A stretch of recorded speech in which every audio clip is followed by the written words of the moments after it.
Bem-vindos a mais um Aprenda Direito, a OAB mais perto de você. Estamos estudando os impostos em espécie, impostos federais, e nós estamos estudando impostos sobre a renda e proventos de qualquer natureza. Já analisamos a parte geral e já analisamos os aspectos referentes ao fato gerador. Já vimos o aspecto material, qual é o fato gerador, que é a renda e o provento de qualquer natureza. Nós já vimos o aspecto temporal, quando ocorre essa renda, vimos que ele é num período de tempo, e nós já vimos o aspecto espacial, em relação que essa renda ou ela é obtida no território nacional ou ela vem do exterior para dentro do território nacional. Hoje nós vamos estudar os dois últimos aspectos que faltam, inerente à obrigação tributária. E o primeiro deles é o aspecto pessoal. O aspecto pessoal vai determinar quais são, quem é o sujeito ativo e quem é o sujeito passivo. Sujeito ativo do imposto sobre a renda é a União, nos termos do artigo 153, inciso 3, que determina que compete à União instituir os seguintes impostos, inciso 3, imposto sobre a renda e proventos de qualquer natureza, tá? Só que aqui eu tenho que fazer uma análise da súmula 447 do STJ. Por quê? Raciocine comigo. A União, ela é o sujeito ativo da cobrança do tributo, ok? Agora eu sou o contribuinte, eu quero entrar com uma ação contra a União. Eu, no processo, na ação, eu passo a ser o sujeito ativo e a União o sujeito passivo na ação, ok? Tá? Esta é a sistemática lógica. Tá? A súmula 447, ela vai dizer o seguinte, que os estados e o Distrito Federal vão poder ingressar, ser colocados no polo passivo da ação de cobrança de imposto de renda pelos funcionários estaduais ou distritais, ok? É claro, a súmula não fala de município, mas pela simetria, com base no artigo 158, inciso 1 da Constituição Federal, os funcionários dos municípios também poderão colocar o município no polo passivo de uma ação tributária de imposto de renda. E por que isso? Porque nós já vimos, nós vamos ver o quê? Distribuição direta de receita. Então, o estado de São Paulo, por exemplo, ele arrecada dos seus funcionários públicos, dos servidores estaduais, tá? Ele arrecada, tá? O imposto de renda retido na fonte. Tá? Ele vai pagar no final do mês o funcionário, ele já arrecada o imposto de renda retido na fonte. Por força constitucional, o Estado de São Paulo não precisa repassar para a União esses valores. Já fica com o Estado. Tá? Porque se passasse para a União depois vai ter que repassar para o Estado. Para não ficar nessa, manda para a União, devolve e tal, então já fica para o Estado direto. Isso funciona para os estados, Distrito Federal e os municípios.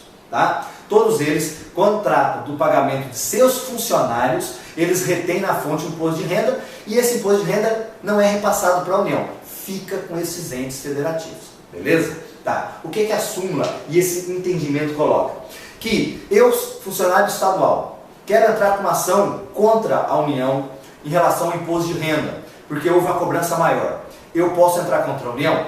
Posso. Só que eu posso colocar junto no polo passivo quem? O Estado, no qual, ou o município, ou o Distrito Federal, independente. Onde é que eu trabalho? Qual que é a fonte pagadora? Tá? Por quê? Porque eles retiveram esses valores. Então, aqui eles têm, eles não são sujeito ativo da cobrança do imposto de renda, porque isso pertence à União. Mas, numa discussão judicial, os funcionários públicos, tá? Eles podem colocar no polo passivo a sua fonte pagadora, ok? Tá? Isso com base na súmula 447, tá? Lembrando, lá não fala de município, mas aí é questão de simetria, lembrar do artigo 158, inciso 1, aí os municípios também podem, ok? Tá? Então, sujeito ativo, matamos aqui. Sujeito passivo. Primeiro, sujeito passivo, contribuinte. Tá? Contribuinte é quem? É aquele que obteve renda e provento de qualquer natureza. Tá? Ele obteve a renda e o provento, ele é o contribuinte, ele vai pagar o imposto de renda. Contudo, tem a figura do responsável tributário. E aqui nós temos as empresas privadas, tá? Por quê? Quem é funcionário da iniciativa privada, trabalha aí, também o imposto de renda é recolhido na fonte, tá? Só que é recolhido na fonte, mas as empresas fazem o que com o recolhimento? Repassam para a União, ok? Repassam para a União, tá? Então, em relação às empresas, elas também são responsáveis. Se a empresa pega e passa o salário inteiro sem descontar o imposto de renda do seu funcionário, e o funcionário não paga, tá? O funcionário pode ser compelido a pagar, pode, porque ele é o contribuinte. Só que a empresa ela é responsável. ela também pode ser compelida aí a efetuar o pagamento desses impostos de renda, tá? Ok? Beleza, aqui então o aspecto pessoal. E o último aspecto inerente à obrigação tributária, o aspecto quantitativo, tá? Então eu já sei qual é o fato gerador, obtenção de renda e provento de qualquer natureza, que isso ocorre num período de tempo dentro do território nacional, tendo a União como credora e o contribuinte, né, como principal sujeito passivo, ok? E quanto que eu vou pagar, tá? Aí eu vou analisar, imposto de renda pessoa física, qual que é a base de cálculo? Rendimento bruto. Qual o rendimento bruto que eu tive no ano, né, 2013? Esse rendimento bruto vai ser a base para o cálculo do imposto de renda. E a alíquota? Eu vou analisar a tabela. E lá a tabela eu tenho o quê? Eu tenho uma faixa de isenção, eu tenho uma faixa que paga 7,5%, eu tenho uma faixa que paga 15%, 22,5% e 27,5%. A depender do meu rendimento bruto, eu vou encaixar ele dentro da tabela do imposto de renda. E encaixando, eu vou efetuar, né, o pagamento do imposto sobre a renda. E depois eu tenho, né, imposto de renda pessoa jurídica, tá? E a pessoa jurídica, quando a gente fala de base de cálculo, eu vou depender do quê?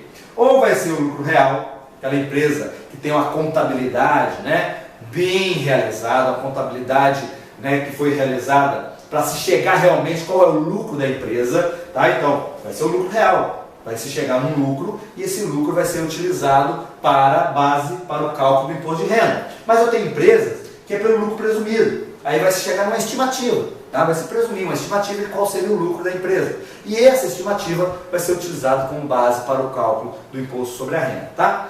E aqui eu tenho o lucro arbitrário, tá? O lucro arbitrário ele ocorre quando a empresa não declarou, ela não realizou a declaração do imposto de renda. Aí o fisco faz o quê? Ele analisa, né, os impostos, né, o imposto de renda passado e vai arbitrar o valor. Vai falar, olha, como nos 3 últimos anos você teve um lucro, né, assim, então eu vou arbitrar esse valor.